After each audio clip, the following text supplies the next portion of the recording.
नमस्कार मित्रांनो, टेक्नो अथर्व या युट्यूब चॅनलवर आपलं स्वागत.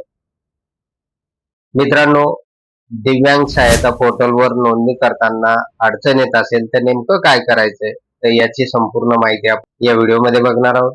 त्यामुळे मित्रांनो, हा व्हिडिओ आपल्यासाठी अतिशय महत्त्वाचा आहे. व्हिडिओ पूर्ण बघा, तरच आपल्याला कळेल की आता नोंदणी करत असताना ज्या काही अडचणी येतात तर त्या अडचणी कशा सोडवायच्या. तर मित्रांनो, व्हिडिओला सुरू करण्यापूर्वी नेहमीप्रमाणे एक विनंती करेल, जर आपण या चॅनलवर नवीन असाल तर चॅनलला सबस्क्राईब करा, व्हिडिओला लाईक करा आणि हा व्हिडिओ जास्तीत जास्त दिव्यांग बांधवांपर्यंत शेअर करा. तर वेळ न घालवता व्हिडिओ सुरू करूया आणि बघूया ती माहिती. महाराष्ट्रातील सर्व दिव्यांग बांधवांना दिव्यांग सहायता पोर्टलवर महाराष्ट्र शासनाने नोंदणी करणे अनिवार्य केलेले आहे आणि जे दिव्यांग बांधव या पोर्टलवर नोंदणी करणार नाही तर त्यांना एप्रिल पासून त्यांचा जो काही लाभ आहे, दर महिन्याला जो काही 2,500 रुपयाचा हप्ता मिळतोय तर तो मिळू शकणार नाही. त्याचबरोबर ज्या काही इतर योजना आहे तर त्या योजनांचा लाभ सुद्धा त्यांना मिळू शकणार नाही. त्यामुळे या वेबसाईटवर आपल्याला नोंदणी करणे अतिशय गरजेचं आहे. तर नेमकं मित्रांनो, नोंदणी करत असताना ज्या काही अडचणी येतात त्या कशा सोडवायच्या तर ते बघूया आपण. यासाठी जाऊया आपण पोर्टलवर.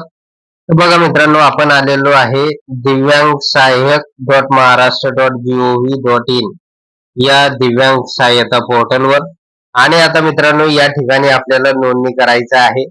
तर गुगल क्रोम मध्ये हा ऍड्रेस टाका या वेबसाईटचा, म्हणजे डायरेक्ट आपल्याला आपल्या स्मार्टफोनद्वारे या वेबसाईटवर येता येईल.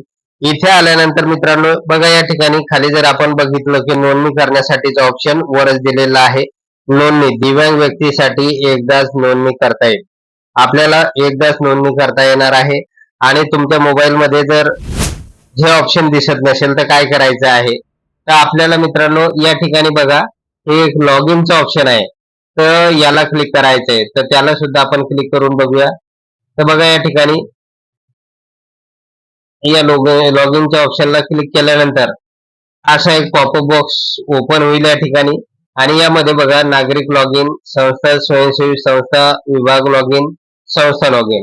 तर यामध्ये जे काही नागरिक लॉग इन आहे तर त्या ऑप्शनला क्लिक जर केलं आपल्याला तर तिथूनच आपल्याला लॉग इन होता येईल. त्याचबरोबर तिथूनच आपल्याला नवीन नवीन रजिस्ट्रेशन किंवा नवीन नोंदणी सुद्धा करता येईल. तर करूया आपण त्याला क्लिक.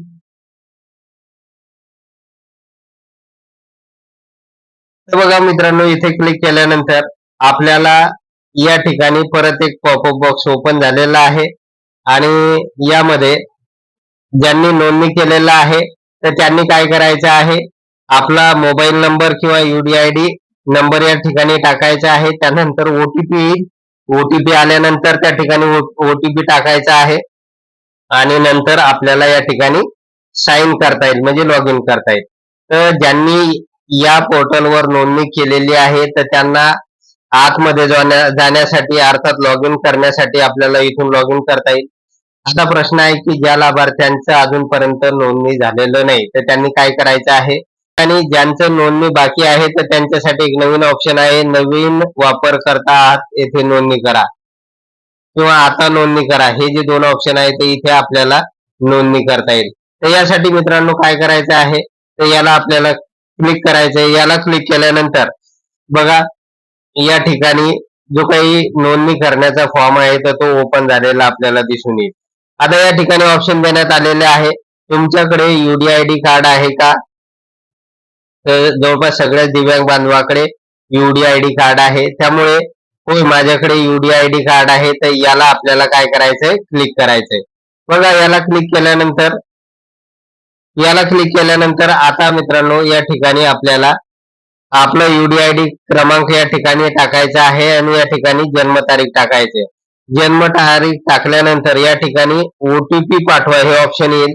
त्यानंतर आपला जो काही स्मार्टफोन आहे तर त्या स्मार्टफोनवर आपला जो मोबाईल नंबर हा UDID कार्डला कनेक्टेड असेल तर त्या UDID कार्डवर या ठिकाणी आपला OTP येणार आहे. OTP नंबर या ठिकाणी टाकायचा आहे. टाकल्यानंतर आपल्याला या ठिकाणी फॉर्म भरण्यासाठी पुढे जाता येईल. तर मित्रांनो, आता बऱ्याच जणांचा प्रॉब्लेम आहे की या ठिकाणी काहींना OTP येत नाही किंवा रजिस्ट्रेशन करताना अडचण येत आहे, तर अशा वेळेस नेमकं काय करायचं आहे? तर बघा मित्रांनो, या ठिकाणी आपल्याला या पोर्टलवर बॅक यायचं आहे, मागे जायचं आहे आपल्याला. म्हणजे मेन पेजवर आपण आलेलो आहे.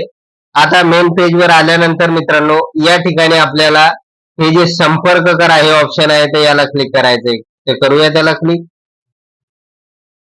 त्याला क्लिक केल्यानंतर मित्रांनो, जर खाली आला आपण, बघा खाली आल्यानंतर या ठिकाणी नंबर दिलेले आहे आणि त्यांनी सांगितलेलं आहे की रजिस्ट्रेशन करताना कोणती जर अडचण आली तर आम्हाला या ठिकाणी कॉन्टॅक्ट करा. म्हणजे कार्यालयीन वेळेमध्ये या नंबरवर तुम्ही फोन करू शकता किंवा तुम्ही व्हॉट्सअप मेसेज सुद्धा या नंबरवर करू शकता. या ठिकाणी 2 नंबर देण्यात आलेले आहे. त्यानुसार या नंबरवर कॉन्टॅक्ट करा आणि त्यांना तुमची अडचण सांगा. नेमकं कशामुळे तुम्हाला रजिस्ट्रेशन करता येत नाही, तर ते सांगा, म्हणजे तुम्हाला रजिस्ट्रेशन करता येईल. तर मित्रांनो, अशा प्रकारे तुम्हाला या वेबसाईटवर येऊन नवीन रजिस्ट्रेशन करता येईल. आणि अडचण आल्यास नेमकं काय करायचंय, म्हणजे या ठिकाणी हे जे 2 नंबर आहे तर त्यांना कॉन्टॅक्ट करायचा आहे. म्हणजे ते आपल्याला आपलं रजिस्ट्रेशन पासून संपूर्ण फॉर्म भरेपर्यंत आपल्याला गायडन्स करणार आहे. तर मित्रांनो, अशा प्रकारे महत्वाची माहिती होती आणि यानुसार आपल्याला रजिस्ट्रेशन करता येईल. तर बघा मित्रांनो, अशा प्रकारे महत्वाची माहिती होती. जर आपणास हा व्हिडिओ आवडला असेल आणि अजून काही अडचणी येत असेल तर कॉमेंट्स मध्ये कॉमेंट्स करा. म्हणजे आपल्या अडचणीचं जे काही सोल्युशन आहे तर ते आपल्याला लगेच प्रोव्हाइड केलं जाईल. धन्यवाद.